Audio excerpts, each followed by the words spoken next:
Hey YouTube, my name is Alex Baton, and if you're new to this channel, we talk about cinematography, filmmaking, and film photography.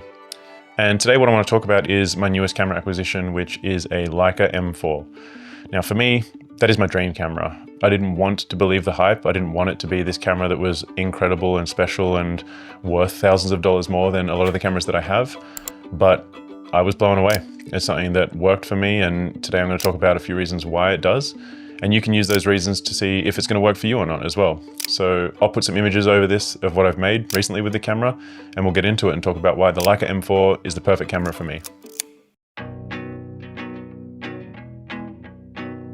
Like I said, there's a million different reasons as to why this camera works for me. It doesn't work for everyone, and there's no doubt about it. It's a very expensive camera.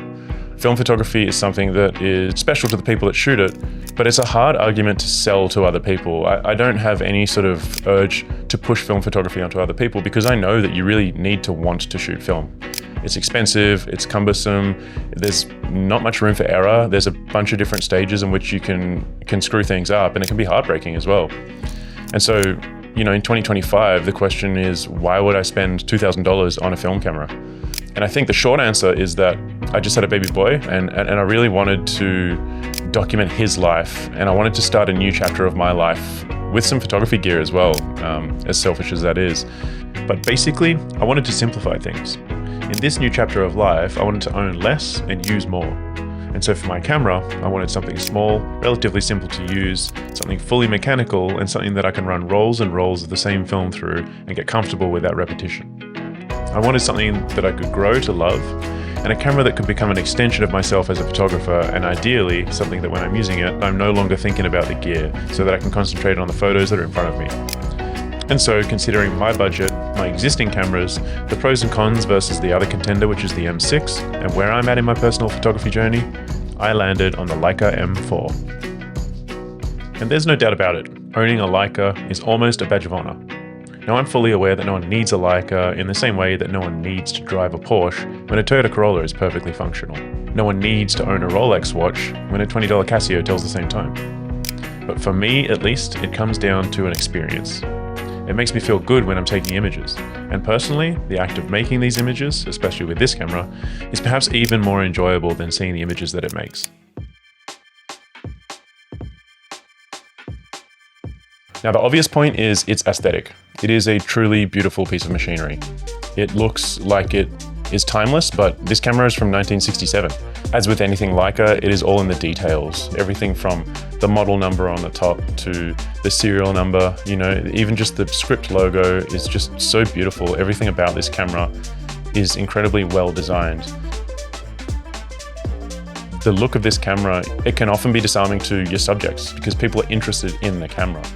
You know, if you're there with a big digital camera and on a boardwalk and you're taking photos of people, it's quite confronting sometimes, but a little camera like this that looks vintage, that's beautiful, that has come from an era that's now gone, is very disarming as a subject to look through that and to have someone take a photo of you. And often it can be a conversation point, and conversation points can lead to really good photographs. So that's something that I wasn't actually expecting from this camera, but all in all, it just looks beautiful.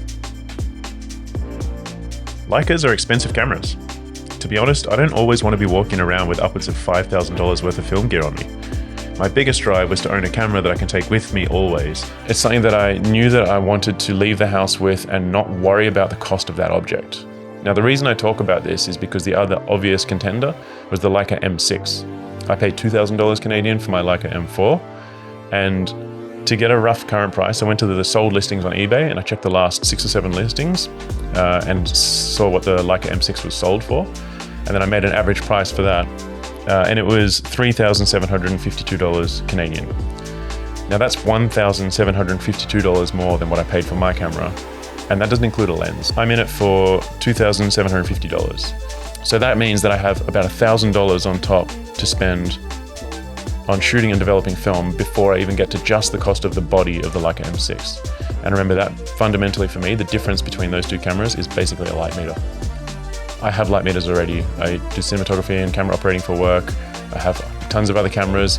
And the truth is that if I'm taking portraits, which I want to do a lot of, I'm going to be hand metering anyway. So I want to find those contrast ratios, you know, I want to find the shadow side and the key side and make it sort of something that I can dial in, which I'm not using an in-body light meter for anyway.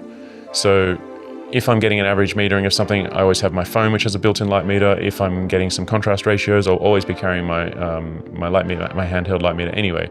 So for me, getting a camera that was $2,000 more for the exact same thing, I'll be using the same lenses, shooting the same film through it and going to the same places with it, it didn't make sense for me. I've since bought an on-camera light meter by Reflex Lab, and this little bad boy was $70 and it takes a single watch battery to operate. It just slides into the cold shoe on the M4, so I'm never caught without a meter. And less is more with this unit. So you set your ISO, you point it at your subject, press the meter button, and you're off to the races. And the design is nice and simple, so it sits on the M4 flawlessly. So I have a camera, I have a lens, I have $1,000 worth of film, which in current day scenarios gets you 71 rolls of HP5, just using my local lab as a reference point there. So in my mind, spending that extra $1,000 on shooting is going to be a world of difference for me. I've got 71 rolls to shoot now, and that's what will improve my photography, not having a more expensive camera. Resale is a big point too. A camera like this, if I was to buy it and use it and didn't like it, I can sell it for next to what I paid for it. If you think of that as a rental cost, I'm in it for $2,750 and I spend 2 years shooting on this, let's say that I can sell it all for $2,500, that's a $250 rental for 2 years. The way the film prices are going, it's probably going to be worth more than that when I sell it. But if it's not, I should be able to sell it for as much, if not just a little bit less than what I paid for it. A big part is a lot of my heroes shoot on them. Some of the most incredible work on the earth has been made by Leica cameras and the photographers that use them. Of course, your camera isn't everything. Of course, it isn't even half of it. It's all composition, it's lighting, it's where your subject is, and it's the way that you see the world and your framing and your lensing and all of those things that make up really strong photography, of course. But there's no doubt about it that undeniably a lot of the masters of photography use Leicas. And there's a sort of prestige that goes with that. I think in short, it felt like my time to buy a Leica. I've been shooting since 2007, I think it was, when I first started the darkroom program at college. And I got hooked. As soon as I developed those black and white images and printed them onto paper, I was like, there's something special about this. Now, I'm not saying that I'm going to go and make incredible work just because I got a Leica. Absolutely not what I'm saying. Ultimately, this camera brings me joy. And that's part of owning a Leica, I think. I think it's part of film photography in general, but for me, it felt like the right time to own this camera. I'm looking forward to documenting my son's life and our family life together.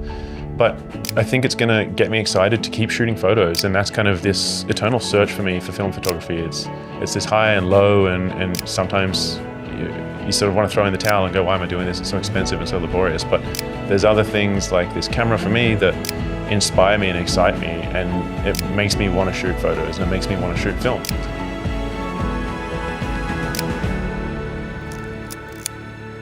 Okay, YouTube, that'll about do it for me today. Thanks for watching this far, and if you already subscribed, thank you so much. That means the world to me. It makes me want to keep making these videos, and it keeps me going, so I really appreciate you. And if you don't subscribe, consider it. It really helps me out. Thanks for being here, and I'll see you on the next one. Bye, guys.